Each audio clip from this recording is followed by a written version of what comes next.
Welcome back to the Daily Signal and welcome to the first Battlefront Briefing for 2026. Yeah, I know it's January 12th, but it still counts. So first of all, Happy New Year to all of you.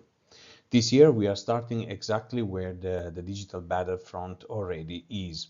Not with hype, not with headlines, but with patterns, the kind that actually matter. Today, we're talking about the exposure of 17.5 million Instagram accounts. But if you think this is just another breach story, stay with me because this one is slightly different. Now, this is where the story changes, especially for people who already work in security. Because the most dangerous thing that leaked here was not a password. It was metadata, usernames, email addresses, phone numbers, partial physical locations. Individually, these feel low risk. Together, they form something far more powerful. They form a usable digital identity. And before we go any further, we need to clear up one thing. Instagram was not hacked in the way most people imagine. There's no evidence of a database dump, no stolen passwords, no breach of core infrastructure. What happened here is far more subtle and far more common. This data was most likely harvested, not stolen through a combination of large-scale scraping, abuse or misuse of legitimate APIs, and downstream exposure through third-party data aggregators. In other words, attackers didn't break in. They collected slowly, quietly, and at scale. This is how modern leaks work. Public and semi-public data is pulled. It's enriched with information from other breaches and it's stitched together into a full digital personas. By the time it reaches the dark web, it looks like an Instagram leak, even though the exposure happened across the ecosystem. And this is why this leak is far more dangerous than many password breaches. With this metadata, attackers can craft precision phishing, trigger SIM swap attacks, bypass MFA through social engineering, and make scams feel frighteningly legitimate. Passwords protect accounts. Metadata compromises humans. And once attackers have that, they don't need to touch Instagram ever again. From here on, this stops being a security story. It becomes an economic one because this data doesn't just leak, it gets traded. Up to this point, we have been talking about exposure. Now we need to talk about what happens next because leaked data doesn't just sit on the dark web, it moves. And it moves through a very mature, very efficient criminal supply chain. It starts with step one, from leak to commodity. The moment data like this, for example, appears, it becomes a product. It gets bundled, cleaned, categorized, often enriched with data from previous breaches, LinkedIn, Facebook, email dumps, telecom leaks. What you end up with is not a list of Instagram users. It's a set of ready-to-use digital personas. Step two, we go into the dark web markets, not hackers. Here's a misconception worth killing right now. Most of people buying this data are not hackers. They are proper customers, scammers, fraud rings, influence operators, and yes, sometimes state-aligned actors. This is cybercrime as a service.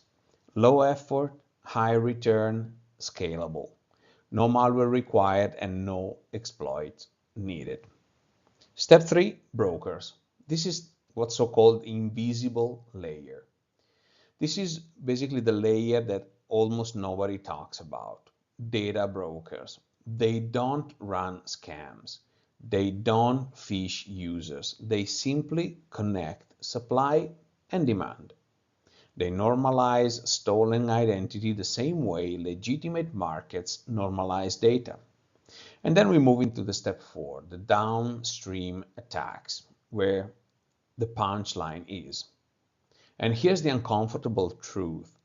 Most attackers never touch Instagram. They attack you downstream. They call your telecom provider. They email your coworkers. They message your family. The attack surface is no longer the platform. It's your social context. This is why modern breaches don't feel so dramatic most of the time. They don't break systems, they optimize manipulation. And once you see this as a market, you start realizing something else. If criminals can exploit this data at scale, so can states. And that's where the geopolitical layer comes. Up to now, we have looked at this leak through 2 lenses. First, identity, and then economics. Now we zoom out a little bit. So when you aggregate millions of identities, you stop seeing users and you start seeing populations. This kind of data allows for population mapping, behavioral clustering, social graph reconstruction, and what all this means in plain language. It tells you basically who lives where, who talks to whom, and who influences whom. This is why this type of data is valuable far beyond fraud. States care about it because it enables influence operations, disinformation targeting, narrative amplification, even protest anticipation. If you know, of course, which communities are connected, which voices are central, and which groups are emotionally volatile. So you don't need surveillance, you need metadata. And this is where the real cost shows up. Activists become mappable, journalists become traceable, minority groups become classifiable. Not because they did anything wrong, but because they exist inside a graph. Social platforms have quietly become unofficial census providers. Without democratic oversight, without transparency, and without meaningful consent. This is not about Instagram. This is about what happens next and what happens when private platforms control population scale data that leaks into unregulated markets. At that point, data breaches stop being security incidents and they become geopolitical events. And even if you think you're not a target, even if your data was not in this leak, you still pay the price. Because when trust collapses at scale, it doesn't collapse selectively. It collapses for everyone. At this point, it's quite tempting to think that this is someone else's problem, that it only affects people whose data was in the leak. But this is where that assumption breaks down. Large-scale leaks like this don't just create victims. They reshape the environment we all operate in. When attackers suddenly have millions of enriched identities, spam and scams don't just increase, they become far more efficient. Messages get better, stories get more believable, signals get harder to distinguish from noise. Over time, this does something subtle. It erodes trust in digital identity itself. Phone calls feel suspicious, emails feel unsafe, messages from people you know feel questionable. And once trust erodes, everything costs more. Security teams will add controls, companies will add friction, users will add paranoia, and all of that has a cost. not just financial, but cognitive. We all spend more time verifying reality. And here's the part that should worry you the most. At scale, platforms start treating this as acceptable loss. Not because they are malicious, but because the economic model absorbs it.